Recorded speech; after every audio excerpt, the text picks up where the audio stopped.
روتے روتے آنکھ لگی تو کیا دیکھا؟ ایک تخت بچھا ہے.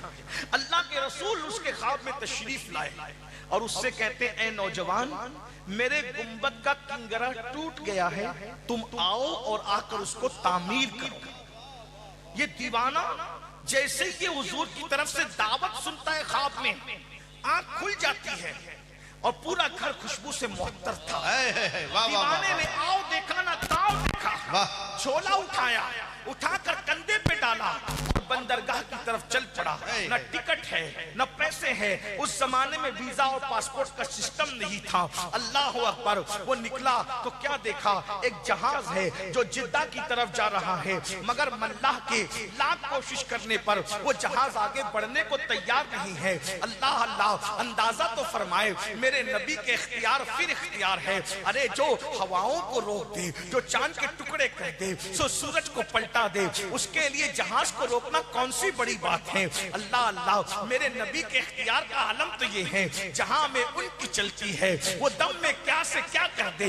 جہاں میں ان کی چلتی ہے وہ دم میں کیا سے کیا کر دے. زمین کو آسماں کر دے، سریا کو سرا کر دے. زمین کو آسماں کر دے، سریا کو سرا کر دے. اللہ اللہ، جہاز رکا ہے، کوششیں ہو رہی ہے، جہاز آگے بڑھنے کو تیار نہیں. اللہ اکبر. اس دیوانے کو بوجھل قدموں سے لوگوں نے جہاز کی طرف آتا دیکھا. ملاح نے کہا کہ کوئی نورانی صورت والا ایک اللہ کا فقیر معلوم ہوتا ہے، اسی لیے شاید جہاز نہیں چل رہا ہے. اس سے پوچھا کدھر کا ارادہ ہے؟ اس نے کہا مدینے جانا ہے. جہاز جدہ جا رہا تھا، اس نے کہا مدینے جانا ہے. عاشقوں کی طبیعت یہی ہے، کعبے کا نام تک نہ لیا، طیبہ ہی کہا. جس نے کہا تھا مجھ سے کہ نہضت کدھر کی ہے، اس کے طفیل حج بھی خدا نے کرا دیے. اصل مراد حاضری اس پاک در کی ہے. مدینے جانا ہے، مدینے جانا ہے. آؤ بیٹھو. جیسے ہی جہاز کے اندر اس عاشق کو بٹھایا، تھوڑی سی حرکت پر جہاز چلنے لگا. اب ذرا توجہ کرنا، عاشق سر جھکا کر بیٹھا ہے. دن تیزی کے ساتھ گزرتے نہیں ہیں، اس لیے کہ ہجر کے لمحات بہت جلدی نہیں گزرا کرتے، وصل کے لمحات بہت تیزی سے گزرتے ہیں. آپ جانتے ہیں ہم جیسے گرے پڑے لوگ مدینہ منورہ جاتے ہیں تو دل چاہتا ہے کہ اڑ کر کے چلے جائیں. وہ تو بہت بڑا عاشق تھا، وہ تو سچا عاشق رسول تھا، اس کے لیے بہت بار ہو رہا تھا.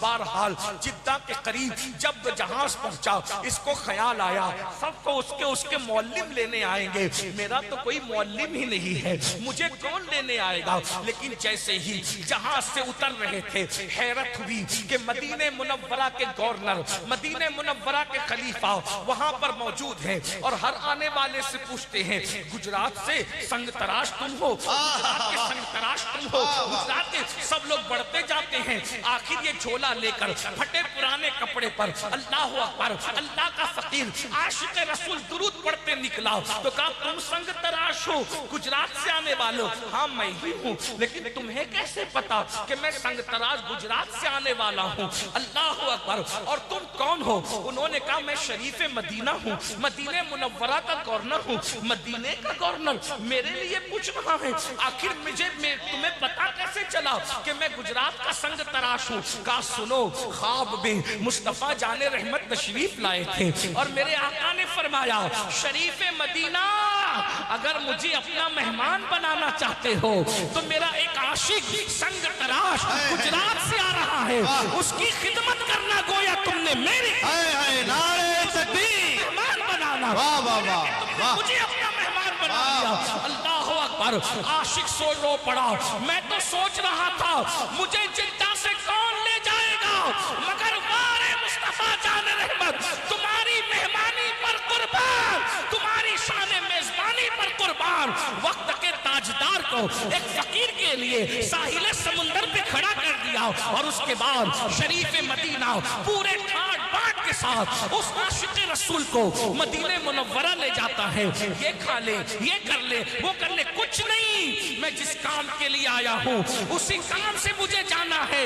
کیا کام سے آئے ہو؟ حضور نے فرمایا میرا کنگرا ٹوٹ گیا ہے، گنبد کا تمہیں تعمیر کرنا ہے.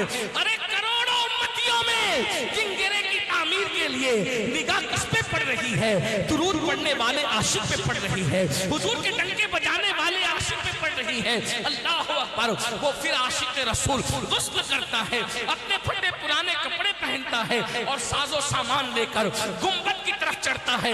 ہائے ہائے ہزاروں اقطاب و ابدال نگاہوں سے جس گنبد کو بوسہ دیتے ہیں، اس گنبد پہ چڑھنے کا شرف جسے نصیب ہو رہا ہے وہ گجرات کا ایک معمولی سا سنگ تراش ہے۔ اندازہ تو فرمائے، کمر میں رسی باندھ کر وہ چڑھا، اس کے بعد اس نے گنبد کا کنگرا تعمیر کیا۔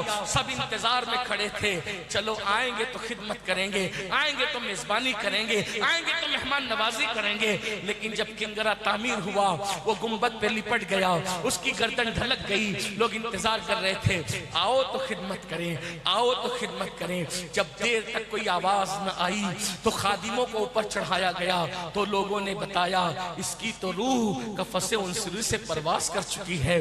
جب تیری یاد میں دنیا سے گیا ہے کوئی، جان لینے کو دلہن بن کے قضا آتی ہے، اس کی قسمت پہ فدا تخت شہید کی راحت، خاک طیبہ پہ جسے چین کی نیند آئی ہو۔ دیکھو درود نے اس کو کہاں پہنچا دیا۔ اس لیے جب بھی حضور کا ذکر ہو صلی اللہ علیہ وآلہ وسلم کہا کرو، حضور پہ درود پڑھا کرو۔